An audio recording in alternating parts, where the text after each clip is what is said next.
അറബിക്കടലിൽ കപ്പൽ മുങ്ങിയ സംഭവം സംസ്ഥാന സവിശേഷ ദുരന്തമായി പ്രഖ്യാപിച്ചു. സാമൂഹിക, പാരിസ്ഥിതിക, സാമ്പത്തിക ആഘാതം പരിഗണിച്ചാണ് സർക്കാരിന്റെ തീരുമാനം. പ്രത്യേക സാഹചര്യത്തിൽ മത്സ്യത്തൊഴിലാളികൾക്ക് 1000 രൂപയും 6 കിലോ അരിയും സൗജന്യമായി നൽകുമെന്നും നഷ്ടപരിഹാരം ഈടാക്കി നടപടികളുമായി മുന്നോട്ടു പോകുമെന്നും മുഖ്യമന്ത്രി പിണറായി വിജയൻ പറഞ്ഞു. നിലവിൽ 54 കണ്ടെയ്നറുകളാണ് ആലപ്പുഴ, കൊല്ലം, തിരുവനന്തപുരം ജില്ലകളിലെ തീരങ്ങളിൽ എത്തിയിട്ടുള്ളത്. തിരുവനന്തപുരത്ത് തീരത്തടിഞ്ഞ കണ്ടെയ്നറുകളിൽ നിന്നും നർഡിൽസ് എന്നറിയപ്പെടുന്ന ചെറിയ പ്ലാസ്റ്റിക് തരികൾ അടിഞ്ഞുകൂടിയിട്ടുണ്ട്.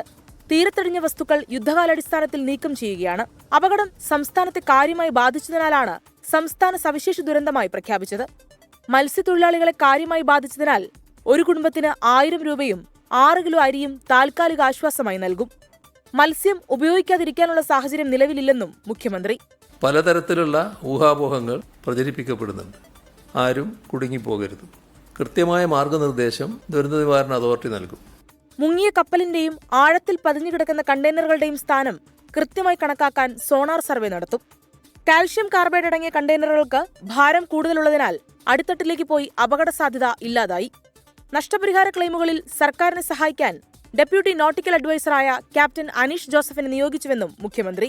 നഷ്ടപരിഹാര ക്ലെയിമുകൾ ഫയൽ ചെയ്യേണ്ടതുണ്ട്. കേരള സർക്കാരിനെ സഹായിക്കാൻ നിയോഗിച്ചിരിക്കുന്നത് ഡെപ്യൂട്ടി നോട്ടിക്കൽ അഡ്വൈസറായ ക്യാപ്റ്റൻ അനീഷ് ജോസഫിനെയാണ്. മറ്റ് സംസ്ഥാന സർക്കാരുകളെ സഹായിച്ച പരിചയം ഇദ്ദേഹത്തിനുണ്ട്. നിലവിൽ തീരത്തടിഞ്ഞ കണ്ടെയ്നറുകളിൽ 20 എണ്ണം കസ്റ്റംസിന് കൈമാറി. ബാക്കിയുള്ളവ കൊല്ലത്തെത്തിച്ച് കൈമാറും.